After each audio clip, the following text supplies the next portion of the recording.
Inilagay na po sa high-risk area ang Strait of Hormuz para sa mga trimulanting Pilipino sa gitna na nagpapatuloy na kaguluhan sa Middle East. Inanunsyo ito ng Department of Migrant Workers ngayong araw ng Sabado. Ayon kay Migrant Workers Undersecretary Bernard Olalia, pinalawig pa ang advisory para sa maritime sector kung saan klinasipika na rin po ang critical na ruta para sa oil shipments bilang mapanganib na lugar.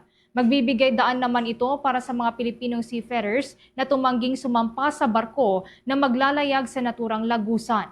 Sakali mang magtuloy ang kanilang barko sa lugar sa kalagitnaan ng kanilang paglalayag, may karapatan ng mga Pilipinong tripulante para sa aumento sa benepisyo at sahod. Narito pa ang bahagi ng pahayag ni Department of Migrant Workers Undersecretary Bernard Olalia.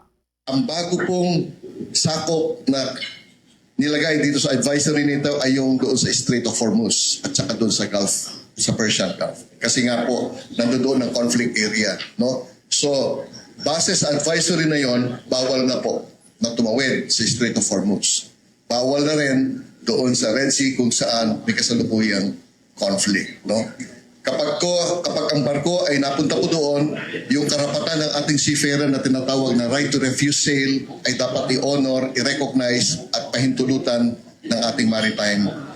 Samantala, para sa kabatiran po ng publiko, ang Strait of Hormuz ay matatagpuan yan sa pagitan ng Iran at Oman, kung saan idinaraan ang 1/5 ng kabuang konsumo ng langis sa buong mundo. Ito rin ay itinuturing bilang pinakamahalagang ruta ng iniluluwas na langis sa buong mundo na nagkukonekta sa pinakamalalaking oil producers sa Middle East gaya na lamang ng Saudi Arabia, Iran, Iraq, United Arab Emirates, Gulf of Oman at Arabian Sea.